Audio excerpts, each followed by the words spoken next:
بسم اللہ الرحمن الرحیم۔ السلام علیکم ناظرین، میں ہوں دانیال وارث اور آپ دیکھ رہے ہیں ہمارا یوٹیوب چینل نقطۂ نظر۔ ناظرین، اٹلی کا تیار کردہ کروز شپ پاکستان پہنچ چکا ہے اور یہ cruise ship Pakistan ports and shipping کی تاریخ کا سب سے بڑا اور منفرد مسافر بردار بحری جہاز ہے۔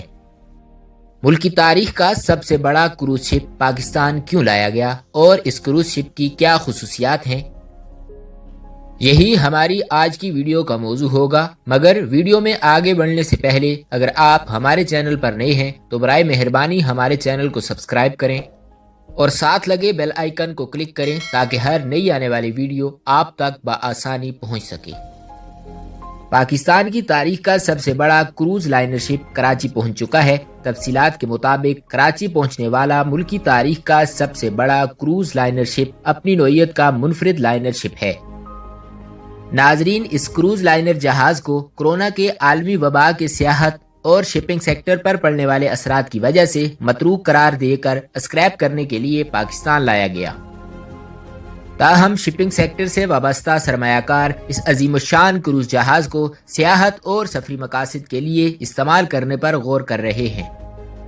اٹلی کا کروز شپ کوسٹا رومانٹیکا شپ بریکنگ کے لیے پاکستان پہنچ چکا ہے۔ اٹلی میں تیار کردہ اس جہاز کا نام کوسٹا رومانٹیکا تھا، جو 2012 میں جہاز کی تزئین نو کے وقت تبدیل کر کے انٹریز ایکسپیرینس رکھا گیا تھا۔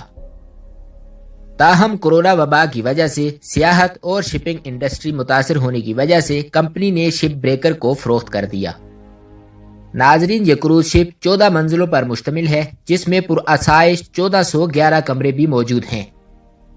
اس کے علاوہ کروز شپ میں 7 5 star hotel, shopping malls, casino اور گیمنگ زونز کے علاوہ 3 بڑے ہالز بھی موجود ہیں۔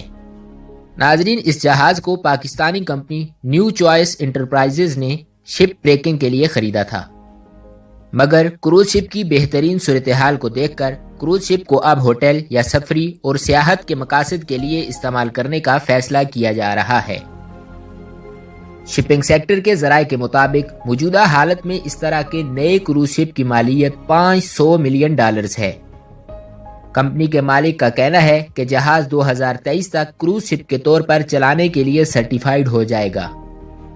پاکستان پہنچنے کے بعد اس جہاز کا معائنہ کیا گیا، جس کے مطابق کروز شپ آئندہ 10 سے 15 سال کے لیے فٹ ہے۔ عوامی دلچسپی کے باعث Pakistani company new choice enterprises نے پورٹ گرینڈ کے پاس جہاز کو لگانے کا مطالبہ کیا تھا، تاہم جہاز کا سائز بہت بڑا ہونے کی وجہ سے وہاں نہیں لگایا جا سکتا۔ امید کرتے ہیں کہ آپ کو ہماری آج کی یہ دلچسپ اور منفرد ویڈیو پسند آئی ہوگی۔ اسی طرح کی مزید دلچسپ اور معلوماتی ویڈیوز دیکھنے کے لیے جڑے رہیے ہمارے یوٹیوب چینل نقطۂ نظر کے ساتھ۔ ملتے ہیں ہماری اگلی ویڈیو میں۔ اپنا خیال رکھیے گا، تب تک کے لیے اللہ نگہبان۔